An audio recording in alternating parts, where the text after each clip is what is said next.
کل جدہ میں مجھے ایک انڈین ملے, مسلم تھے, انڈیا کے تھے.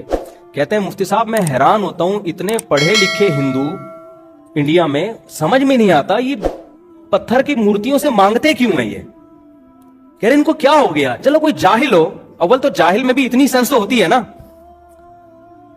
کیا ہو گیا ان لوگوں کو پتھر کے بنے ہوئے بھگوانوں کے سامنے کیوں جھکتے ہیں. وہ بڑا حیران, کیوں سعودی عرب میں تو بڑا توحید کا ماحول ہے نا. مجھے یاد ہے, دیکھو ہم نے بھی پاکستان میں نا, میں نے کسی کو کسی بت کے سامنے جھکتے ہوئے نہیں دیکھا, کیونکہ ہم تو مندروں میں جاتے نہیں. ڈراموں میں دیکھا تھا بچپن میں, فلموں میں بچپن میں, اور وہ جو ٹی وی میں یوٹیوب میں کبھی دیکھ لیا. سچی مچی میں نہیں دیکھا کبھی. میں جب برما گیا نا, پہلا سفر میرا برما کا جب ہوا, تو وہاں تو بدھسٹ بہت ہیں. میں جب ایئرپورٹ سے نکلا تو مجھے وہ لے کے جا رہے تھے, میں نے ایک منظر دیکھا, ایک بت رکھا ہوا ہے اور ایک عورت اور ایک چھوٹا بچہ, وہ دونوں اس بت کے سامنے جھکے ہوئے. اچھا بت میں بھی ایک بڑا بت تھا, ایک چھوٹا سا اس کا بچہ ہوگا بھگوان کا یا جو بھی ہوگا وہ بھی. میں نے نا اس سچی مچی میں یہ منظر پہلی دفعہ دیکھا تھا. جیسے لوگ مجھے ویڈیو میں دیکھتے ہیں, جب سچی مچی میں دیکھتے ہیں ارے یار آج آپ کو سچی مچی میں دیکھ لیا, تو ایک حیران سے ہوتے ہیں نا, ایک الگ کیفیت بنتی ہے. تو میں کہتا ہوں یار ہم تو وہاں بھی سچی مچی میں ہی دیکھا آپ نے, اب بھی سچی مچی میں ہی دیکھ رہے, لیکن جب عملی طور پر انسان کسی کو دیکھتا ہے تو ایک الگ کیفیت ہوتی ہے. بھائی میں نے جب وہ منظر دیکھا ہے نا, میں عجیب, میرے پر کیا, میری آنکھوں سے آنسو نکلنا شروع ہو گئے. مجھے اتنا ترس آ رہا اس انسان کے اوپر, اور حیرانگی ہو رہی کہ بھائی تجھے اللہ نے اتنا اشرف المخلوقات بنا, اس خاتون کے اوپر اللہ نے تجھے عقل بھی دی, تیری آنکھیں دیکھتی ہیں, تیرے کان سنتے ہیں, تو ایجوکیشن میں مہارت حاصل کر تو کتنی بڑی سائنٹسٹ بن جائے گی, تو عبادت کر کتنی بڑی عبادت گزار بن جائے گی, تو انسانیت کی خدمت کر. ہر انسان کو چاہے مرد ہو یا عورت ہو, اللہ نے صلاحیتیں دی ہے نا. اور یہ تو کسی کام کا نہیں, کسی فیکٹری میں بھٹی میں بنائی ہے. اتنی بڑی مخلوق جسے انسان کہا جاتا ہے, جس کے مقابلے میں کوئی مخلوق نہیں ہے, ستاروں پر کمندے ڈالنے کی باتیں کر رہا ہے, سمندروں کی تہ میں غوطے لگا لگا کے ہیرے جواہرات نکال رہا ہے. کیا کچھ انسان نے ایجاد نہیں کر لیا نا. صرف کھانا پینا نہیں ہے, انسان کی ترقیاں تو دیکھیں نا آپ, کیسے لوہے پہ محنت کی تو ہواؤں میں اڑا دیا.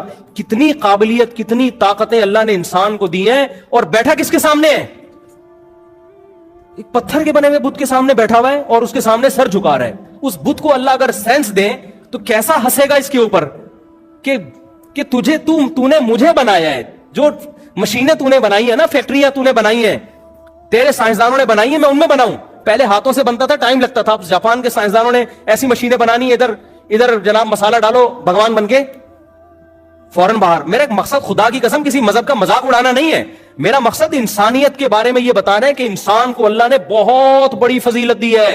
وَلَقَدْ كَرَّمْنَا بَنِي آدَمَ, قرآن کہتے ہیں ہم نے بنی آدم کو بڑی عزت دی ہے. وَحَمَلْنَاهُمْ فِي الْبَرِّ وَالْبَحْرِ, سمندروں کو بھی اس کے تابع بنا دیا, اور ہواؤں اور خشکیوں کو بھی مسخر کر دیا. ساری کائنات تجھے سجدہ کر رہی ہے, انسان کو سجدہ کر رہی ہے, اور انسان اپنے ہاتھ سے بنائے ہوئے پتھر کو سجدہ کر رہا ہے. میں نے جب یہ منظر اپنی آنکھوں سے دیکھا نا, حالانکہ ویڈیوز میں کلپ میں تو بہت دفعہ دیکھا تو کچھ بھی نہیں ہوا, میں عجیب, اور میں بار بار یا اللہ تیرا شکر ہے تو نے مجھے مسلم گھرانے میں پیدا کر دیا, اللہ تیرا شکر ہے تو نے مجھے مسلمان پیدا کر. خدا کی قسم اپنے ماں باپ کا نا سب سے بڑا احسان یہ ہے کہ ان کی وجہ سے تمہیں کلمہ ملا ہے. کچھ بھی نہ تمہارے ماں باپ کا تم پر احسان ہوتا نا, کچھ بھی نہ ہوتا, نہ کھلاتے نہ پلاتے, گھر سے نکال دیتے, یہ کم احسان ہے کہ وہ مسلمان تھے جس کی وجہ سے تم کیا ہو, تم بھی مسلمان ہو. یہ احسان یہ بھی تو ان کی وجہ سے ہوا نا. اگر ہمارے ماں باپ اسلام کو چھوڑ دیتے پتہ نہیں ہمارا کیا بنتا. وہ موت تک کیا تھے, ایمان پر موت ہوئی ہے, ایمان پر, جس کی وجہ سے ہم بھی کیا ہیں. اللہ نے ہمیں اس بہت بڑی آزمائش سے بچا لیا. کلچر, سوسائٹی, خاندان انسان کو جہنم کا ایندھن بنا دیتا ہے. کیسی پڑھی لکھی خاتون ہوگی, وہ کیا ہوگی بہرحال, اور وہ کیا کر رہی ہے, اس کے سامنے جھک رہی ہے. جب ہم قرآن میں وعیدیں پڑھتے ہیں, آج جو ہم نے آیتیں پڑھی ہیں نا قرآن میں, وَلَقَدْ ذَرَأْنَا لِجَهَنَّمَ كَثِيرًا مِنَ الْجِنِّ وَالْإِنسِ, اللہ کو بڑا غضب آتا ہے. دیکھو خدا احساس لیس ذات نہیں ہے, یہ ذہن میں رکھو. بہت سے لوگ خدا کو ایسے ڈیفائن کرتے ہیں کہ اس نے بنایا اور بنا کے بھول گیا. نا نا نا نا نا, ہم خدا کو سمجھیں گے, خدا کی صفات کو خدا ہی سے سمجھیں گے. اللہ بتاتا ہے کہ مجھے غصہ بھی آتا ہے, میں اپنے بندوں سے محبت بھی کرتا ہوں, مجھ میں غیرت بھی ہے, یہ ساری اللہ کی صفات ہیں. ہاں ان کی کیفیات میں ہم نہیں جاتے کہ اس کو غصہ کیسے آتا ہے, ہماری عقل سے کیا ہے وہ اوپر کی چیزیں. لوگ کہتے ہیں نا اس کا غصہ کیسا ہے, کیا وہ ٹینشن میں آ جاتا ہے. بھائی اتنی تفصیل ہمیں نہیں بتائی, لیکن وہ احساس لیس نہیں ہے. ہمیں قرآن و سنت سے پتا چلتا ہے کہ جس خدا نے ہمیں بنایا ہے وہ اچھے کاموں کی وجہ سے اپنے بندوں سے محبت بھی کرتا ہے, وہ اپنے بندوں سے نفرت بھی کرتا ہے برائیوں کی وجہ سے, اس کو غضب بھی آتا ہے, وہ رحم بھی کرتا ہے. یہ ساری صفات ہیں اس کی. تو اللہ کو سب سے زیادہ غضب پتہ ہے کس وقت آتا ہے؟ جب کوئی زنا کرتا ہے, نا اس پہ بھی آتا ہے بہت زیادہ. جب کوئی چوری کرتا ہے, نا اس پہ بھی بہت آتا ہے, لیکن سب سے زیادہ نہیں آتا. جب کوئی ماں باپ کا دل دکھاتا ہے اس پہ بھی بہت غضب آتا ہے, سب سے زیادہ نہیں آتا. جب کوئی نماز چھوڑتا ہے یقیناً بہت غصہ آتا ہے, سب سے زیادہ نہیں آتا. جب کوئی قتل کرتا ہے بہت غصہ آتا ہے, سب سے زیادہ اس پہ غصہ نہیں آتا. جب کوئی چوری کرتا ہے اس پہ بھی بہت غصہ آتا ہے, سب سے زیادہ غصہ نہیں. سب سے زیادہ غضب اللہ کو اس وقت آتا ہے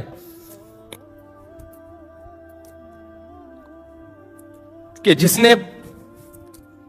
نے آپ کو بنایا, جو آپ کا خالق ہے, جو خدا ہے, آپ اس کو چھوڑ کر کسی اور کے سامنے سر جھکاتے ہو. اس وقت بہت غصہ آتا ہے اس کو, کیونکہ غیرت ہے نا اس میں. دیکھو آپ کے باپ کو غصہ آئے گا اس وقت بھی, باپ کہہ رہے پانی پلاؤ, آپ پانی بولو نہیں پلاتے, غصہ آتا ہے باپ کو. سب سے زیادہ اس پہ نہیں آئے گا غصہ. آپ کے باپ کو اس وقت بھی غصہ آتا ہے جب وہ کہتے ہیں میرے پاؤں دباؤ, آپ پاؤں نہیں دباتے. جب وہ کہتے ہیں یہ کام کرو, آپ یہ کام نہیں کرتے. لیکن اگر آپ اپنے باپ کو کہہ دو کہ آپ میرے باپ نہیں ہو, جبکہ آپ کو پتا ہے کہ یہ کون ہے, یقین ہے کہ میں پیدا اس سے ہوا ہوں, باپ کون ہے میرا, بولو یہ. لیکن آپ کہتے ہو باپ کو نام سے پکارنا شروع کر دو, اور جو غیر ہے اس کو باپ کہنا شروع کر دو. یہ انتہا ہو جائے گی غصے کی. باپ کہے گا تو نے میری ولدیت ہی چینج کر دی, تو نے آئی ڈی کارڈ سے نادرا سے میرا نام نکال دیا, اس کے بعد اب کیا ہے, بولو نا. بس اب نہیں ہو. اگر غیرت ہوگی, شوہر کو بیوی کی نافرمانی پہ غصہ آتا ہے, کھانا نہیں کھلایا ٹائم پہ, بد اخلاقی کر رہی ہے, لیکن اگر شوہر میں غیرت ہو اور عورت کہے میں رات اس مرد کے ساتھ گزاروں گی, تمہارے ساتھ رات بولو نا نہیں گزاروں, یہاں مرد کیا ہو جائے گا اگر غیرت ہے, وہ کہے گا یہ اینڈ ہے, یہ اب نہیں ہو سکتا. کیونکہ جو محبت شوہر کو ملنی چاہیے تھی, عورتیں فرما بردار بھی ہوتی ہیں, نافرمان بھی ہوتی ہیں, یہ سب کو ہوتا ہے عورتوں میں, کچھ اچھی ہوتی ہیں, کچھ تھوڑی خرابی ہوتی ہے. شریعت نے حکم دیا بھائی عورت کو ٹیڑھی پسلی سے اللہ نے بنایا, پورا سیدھا کرنے لگ جاؤ گے طلاق کی نوبت آئے گی, جیسی ہے برداشت کرو, چلاؤ گھر. لیکن ایک حد ہے نا. آپ کی بیوی کہہ رہی ہے میں نے رات کہاں گزارنی ہے, میں کسی اور کے بستر پہ سوؤں گی. شوہر بے شک میرے آپ ہو, تو آپ کیا کہو گے؟ اگر غیرت ہوگی آپ کہو گے بھائی یہ کیا ہے, نف اس سے زیادہ برداشت بولو نہیں ہو سکتا. دنیا میں زنا بھی ہوتا ہے, شرابیں بھی پی جاتی ہیں. اللہ نے ان جرموں پہ سزا رکھی ہے آخرت میں, لیکن اس سزا پانے کے بعد آپ جہنم سے نکل جاؤ گے. بے نمازیوں کو بھی سزا ملے گی, جہنم میں جلیں گے. سزا ختم ہونے کے بعد بولو نکال دیے جاؤ. جو ماں باپ کے نافرمان تھے سزاؤں میں جلیں گے, سزا ختم ہونے کے بعد بولو نکال دیے جائیں گے. جنہوں نے زنا کیا سزا ملے گی, نکل جائیں گے. سود خور سزا ملے گی, نکل جائیں گے. جو خدا کے علاوہ کسی اور در پہ جھکے, کسی اور سے مرادیں مانگنا شروع کر دیں, دینے والا وہ ہے, مانگ کس سے رہے ہو, کسی اور سے مانگ رہے ہو. اس پہ جتنا اللہ کو غضب آتا ہے اتنا کسی اور عمل پہ اللہ کو غضب بولو نہیں آتا. کتنی بڑی نعمت ہے توحید. تو مجھے احساس ہوا جب میں نے پہلی دفعہ پریکٹیکلی کسی کو دیکھا نا پتھر کے سامنے جھک رہا ہے, میں تو پورا ہی جو ہے نا ایک عجیب کیفیت میں چلا گیا. آنکھوں سے میرے آنسو نکل رہے, اور اللہ سے اللہ تو نے ہمیں اس عذاب سے کیا کیا, ہمارا کہاں کمال ہے بھائی. اور ایک بات بھی پتا چلی کہ کلچر تباہ کر دیتا ہے انسان کو. ایسا کام کرواتا ہے آپ کا کلچر, آپ کا خاندان, کیا آپ کو جہنم کا ایندھن بنا. ہندو پتھر کی عبادت کیوں کر رہا ہے؟ کیا کوئی سائنسدانوں نے کہا ہے؟ کیا کوئی سائنسی تحقیق ہے؟ کیا کوئی لاجک ہے؟ کیوں؟ میرے ابا کیا کرتے تھے, میرا باپ جھکتا تھا ان پتھروں کے سامنے, میری ماں جھکتی تھی, میرے دادا جھکتے تھے. ہماری پرمپرا ہے, ہمارا کلچر ہے. عیسیٰ کو اللہ کا بیٹا کیوں کہہ رہا ہے؟ اللہ بھائی لم یلد ولم یولد, وہ خدا ہے, وہ نہ کسی کو جنتا ہے, نہ اس نے کسی کو, نہ وہ کسی سے جنا گیا. یہ عقل کہتی ہے, یہ خدا تو مخلوق سے الگ ہے. عیسائیوں نے کیوں کہہ دیا عیسیٰ اللہ کے بیٹے؟ سورہ آل عمران میں جگہ جگہ اللہ حضرت عیسیٰ کا نام بڑے احترام سے محبت سے عیسیٰ بار بار کہہ رہے ہیں کہ اعبدوا اللہ ربی و ربکم، اس اللہ کی عبادت کرو۔ اللہ بار بار قرآن میں عیسائیوں سے خطاب کرنے، خصوصی خطاب ہے عیسائیوں سے سورہ آل عمران میں، اے اہل کتاب تمہیں کیا ہو گیا؟ اللہ جب کسی کو نبی بناتا ہے، ایک رتبہ دیتا ہے، وہ کبھی لوگوں سے اپنی عبادت نہیں کروائے گا، وہ لوگوں کو کس طرف لے کر جائے گا؟ خدا۔ تو عیسیٰ ابن مریم اپنی طرف کیوں لے کر آئیں گے تمہیں؟ یوں کیوں کہیں گے میں خدا کا بیٹا ہوں میری عبادت کرو؟ وہ کہیں گے کونوا ربانیین، اللہ والے بنو۔ کس کی طرف جاؤ؟ جو سفیر ہوتا ہے، جس کا سفیر ہوگا اس کی طرف لے کے جائے گا نا۔ وہ سفیر خود تھوڑی حاکم بن کے بیٹھ جائے گا۔ امریکہ کسی کو سفیر بنا کے بھیجے تو امریکہ کا پیغام لے کر آئے گا نا وہ، نہ یہ کہ وہ لوگوں کو اپنا غلام بنانا شروع کر دے گا۔ اللہ نے بتایا عیسیٰ ابن مریم اللہ کے بیٹے نہیں ہیں، اللہ کے نمائندے ہیں، سفیر ہیں۔ جو اللہ کا سچا سفیر ہوگا وہ اللہ سے جوڑے گا، وہ اپنے آپ سے لوگوں کو نہیں جوڑے گا۔ وہ یہ نہیں کہے گا مجھ سے مانگو۔ قرآن عیسائیوں سے خطاب کر رہا ہے۔ میں نے ہم جب حرم میں تھے، یہ سورہ آل عمران امام حرم تلاوت کر رہے، بڑا مزہ آ رہا تھا نا، تو میں نے ساتھیوں سے کہا کہ کتنے عرب غیر مسلم ہیں مصر میں، شام میں، عیسائی ہیں، کیا وہ یہ آیتیں نہیں سمجھتے؟ کتنی واضح آیتیں ہیں قرآن کی، ان کی تو زبان ہے عربی، لیکن کیوں اتنی واضح آیتیں قرآن کی یہودیوں کو، عیسائیوں کو خطاب کر رہی ہیں، نیچر کو؟ پھر اللہ نے عیسائیوں سے کیا کہا؟ ان مثل عیسیٰ عند اللہ کمثل آدم۔ اے عیسائیوں تم یہ کہتے ہو جو بغیر باپ کے پیدا ہو گیا، تو انسان تو بغیر باپ کے نہیں پیدا ہو سکتے، اس کا مطلب ان کا باپ معاذ اللہ کون ہے؟ خدا ہے۔ تو تمہیں کیا ہو گیا؟ اگر یہ بات کرنی ہے ان مثل عیسیٰ عند اللہ کمثل آدم، دیکھو عیسیٰ کی مثال ایسے جیسے آدم تو باپ اور ماں کے بغیر پیدا ہو گئے، وہ جب اللہ کے بیٹے نہیں ہیں، عیسیٰ کی تو پھر بھی ماں ہے۔ تو اللہ نے اپنی طاقت سے بغیر باپ کے پیدا کر دیا، تو کر سکتا ہے جیسے ماں اور باپ دونوں کے بغیر آدم کو پیدا کر لیا۔ جیسے آدم خدا کے بیٹے نہیں ہے، معبود نہیں ہے، عیسیٰ بھی خدا کے بیٹے اور معبود نہیں ہے، اللہ کے برگزیدہ پیغمبر ہے۔ اور اللہ قرآن میں بار بار کہہ رہا ہے کہ یہ صرف اسلام کی تعلیم نہیں ہے، عیسیٰ ابن مریم کی یہی تعلیم ہے۔ تم نے عیسیٰ کو چھوڑ دیا ہے، عیسیٰ کے مذہب کو فالو کرو گے تو تمہیں توحید نظر آئے گی، اس میں تمہیں شرک نظر نہیں آئے گا۔ تو یہ کلچر ہے میرے بھائی، ماحول ہے جو انسان کو کہاں لے جاتا ہے؟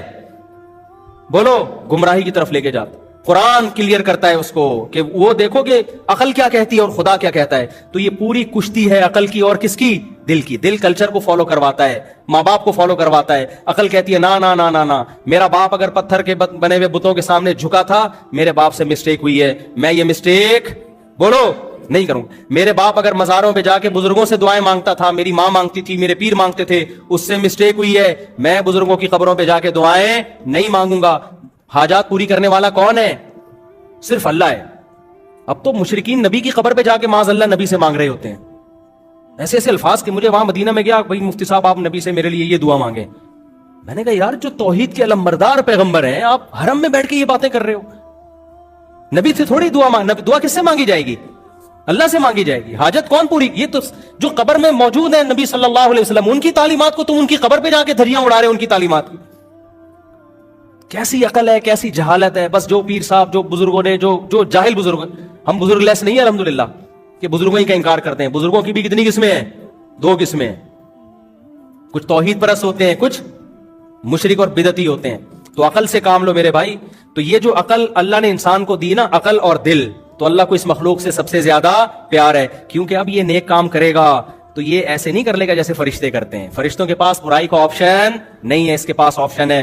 ہندوؤں میں کتنی لڑکیاں ایسی ہیں 17-18 سال کی جو اسلام قبول کر چکی ہیں، وہ ڈر ہے ان کو کہ ہمیں ماں باپ قتل کر دیں گے، لیکن وہ بتاتی ہیں کہ ہم نے اسلام قبول کر لیا ہے، ہم اس مذہب کو نہیں فالو کر سکتے جو ہمیں شرک کی طرف لے کے جاتا ہے۔ چھوٹی چھوٹی بچیاں یار، لیکن اللہ نے ان کو کیا دی ہے؟ عقل دی ہے۔ کہتے ہیں ہم اگر بتا دیں گے مار دیں گے جان سے ہم۔ پھر وہ میرا کلپ سنا ہوا ہوتا ہے انہوں نے کہ اپنے اسلام کو چھپایا جا سکتا ہے، ایسی مجبوری میں شو نہیں کیا جا سکتا۔ تو میں ان سے عبرت میں حاصل کرتا ہوں عبرت۔ ایک تو لڑکی میں کانفیڈنس کم ہوتا ہے، پھر عمر دیکھو، تو میں اپنے بارے میں ڈرتا ہوں کہ انہوں نے ماحول سے اتنی مخالفت کی، کلچر کے اثر کو قبول نہیں کیا۔ ہم تو پیدا ہی مسلمانوں میں ہوئے ہیں بھائی، ہمیں تو ماں باپ سے موٹیویشن ملی، ہمیں تو ماں باپ نے نماز سکھائی۔ ہم سے تو ان سے زیادہ بڑا سوال ہوگا اگر ہم نماز چھوڑیں گے، اگر ہم توحید کا راستہ چھوڑیں گے، اگر ہم اللہ کی اطاعت فرمانبرداری چھوڑیں گے، ہمیں دگنا عذاب ہو سکتا ہے، کیونکہ کلچر ہمیں سپورٹ کر رہا ہے اور ان کا کلچر ان کے اگینسٹ چل رہا ہے۔ پھر بھی وہ کلچر کی مخالفت کریں اور ہمیں کلچر اچھائی پہ سپورٹ کر رہا ہو، پھر بھی ہم کلچر کے مخالف چلیں اور برائی پہ جائیں، تو ہماری سزا ان کی نسبت دگنی ہوگی۔